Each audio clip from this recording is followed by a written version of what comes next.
Bonjour tout le monde. On va continuer aujourd'hui notre analyse de la nature grammaticale des mots. Et on va voir aujourd'hui le verbe. On va se poser la question suivante. Qu'est-ce qu'un verbe? Un verbe est tout simplement un mot qui permet d'exprimer un processus, une action ou un état. Il se rapporte au sujet d'une phrase, qui peut être un nom ou un pronom. Aussi, il permet ainsi de mettre en relation les différents composants de la phrase. Donc, c'est le noyau de la phrase ou ce qu'on appelle le pivot. Regardez l'exemple suivant et vous allez mieux comprendre. Alors, dans la phrase, les enfants respectent leurs parents. On va essayer de chercher le verbe. Selon la définition qu'on a déjà donnée, c'est le noyau de la phrase. Alors, on va souligner le verbe respecter. Elle est précédée par un sujet et suivi par un complément. Alors, comme vous voyez, le verbe est le noyau de la phrase, précédé par un sujet, suivi par un complément d'objet direct. Alors, passons maintenant pour voir qu'est-ce qu'il faut savoir sur un verbe. Ce qu'il faut savoir que chaque verbe doit avoir un infinitif, une personne, un temps et un mode. Comme dans la phrase « Je marche lentement ». Alors, le verbe, c'est « marcher ». On va essayer ensemble de l'analyser. Alors, le verbe, c'est le verbe « marcher ». Son infinitif, c'est « marcher » avec ER. Donc, c'est un verbe du premier groupe. La personne ou le pronom personnel, c'est « je ». Alors, elle est conjuguée à la première personne du singulier. Aussi, le temps et le mode, c'est le présent de l'indicatif. Si vous arrivez à dégager les informations suivantes, il serait facile pour vous de le conjuguer. Passons maintenant pour voir comment reconnaître un verbe. Alors, comment reconnaître un verbe dans une phrase? Pour reconnaître un verbe dans une phrase, il faut faire attention au point suivant. Tout d'abord, il faut savoir qu'un verbe doit avoir une terminaison qui le caractérise par rapport aux autres mots qu'on a déjà vus. Comme dans la phrase « il parlait », alors c'est la terminaison de l'imparfait. « Nous cultivons », cette fois vous avez le présent. Et finalement, « tu réussiras », vous avez la terminaison du futur. Ça veut dire que à partir de la terminaison, vous pouvez savoir qu'il s'agit d'un verbe. Il y a aussi un autre indice. Le verbe doit être précédé par un sujet, sauf à l'impératif dont le sujet est exprimé implicitement. Alors remarquez là, il écrit. Le sujet c'est il. Ici vous avez un pronom. Jean écrit. Le sujet c'est Jean. Cette fois vous avez un nom. Alors on a dit que le verbe doit être conjugué. Il a une terminaison. Deuxièmement, elle est précédée par un sujet. Troisièmement, elle est variable. Ça veut dire qu'il se conjugue, il change. Alors, remarquez le verbe pouvoir. Je pouvais, il peut, nous pourrons. Vous allez constater que vous avez le même verbe, mais le verbe ne garde pas la même morphologie. Passons maintenant au quatrième indice. Pour trouver le sujet d'un verbe, on se pose la question de deux manières. Alors, on peut dire qu'est-ce qui ou qu'est-ce qui, selon que le sujet est une personne ou une chose, ça veut dire animé ou inanimé. Exemple, Jean va à l'école. On va essayer de chercher le sujet. Alors, on va essayer de trouver le sujet. Jean va à l'école. Qu'est-ce qui va à l'école? C'est Jean. Alors, Jean, c'est le sujet. Ce qui le suit, évidemment, c'est le verbe. Passons maintenant à la question suivante. On va essayer de voir quels sont les types de verbes. Il y en a plusieurs, la liste est vraiment large, mais aujourd'hui on va les citer d'une manière générale parce que sinon la vidéo sera vraiment ennuyeuse et trop chargée d'informations. Alors vous avez les verbes d'état, les verbes d'action, les auxiliaires, les semi-auxiliaires, les verbes attributifs, pronominaux, impersonnels, transitifs et intransitifs. Pour faciliter la tâche, j'ai essayé de les regrouper sous forme de liste. Alors, selon le sens du verbe, vous avez les verbes d'état et les verbes d'action. Les verbes d'état qui décrivent un état ou un changement. Les verbes d'action, comme le nom l'indique, expriment des mouvements. Selon la structure, vous avez les auxiliaires comme être et avoir.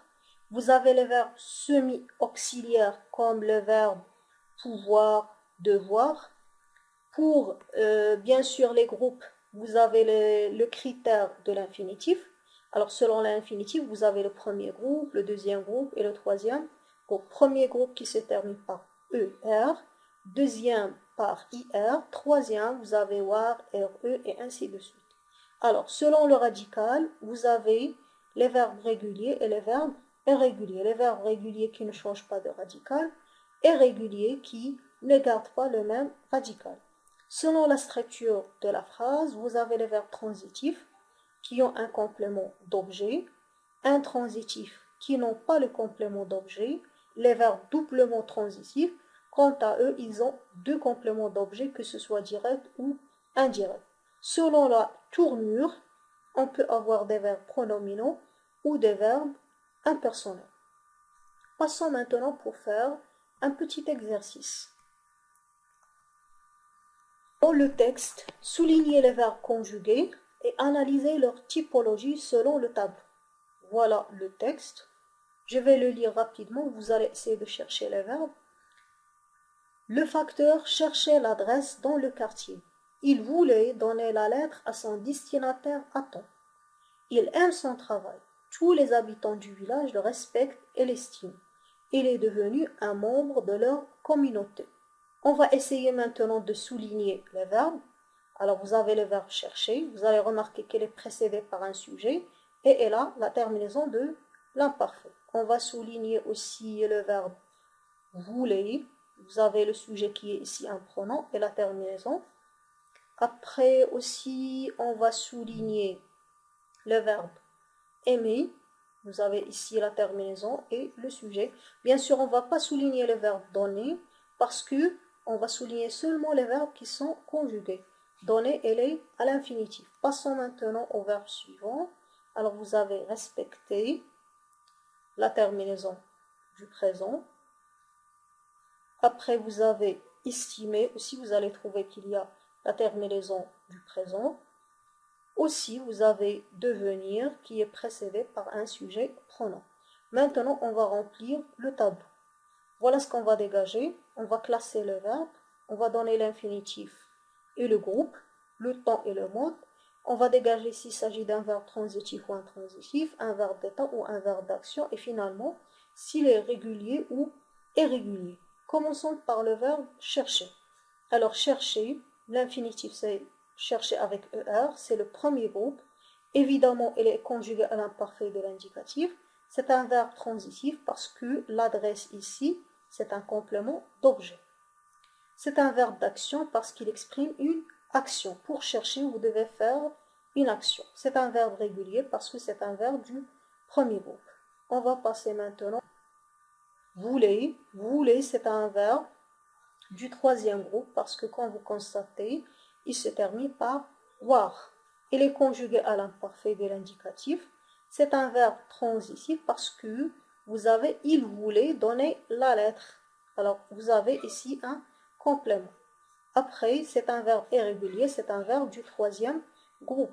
Les verbes réguliers et irréguliers, ils feront bien sûr l'objet d'une vidéo qui va venir après. On va classer maintenant le troisième verbe, c'est le verbe aimer. Alors, aimer, c'est un verbe du premier groupe. Il est conjugué au présent de l'indicatif. C'est un verbe transitif direct parce que vous avez le complément d'objet direct. Après, c'est un verbe d'action. Et finalement, c'est un verbe qui est régulier. Respecter. Alors, respecter, c'est un verbe du premier groupe. Ici, il est conjugué au présent de l'indicatif. C'est un verbe qui est transitif direct parce que vous avez il, ça veut dire les habitants du village, respectent le facteur. Ça veut dire qu'on a un complément d'objet direct qui est ici un pronom.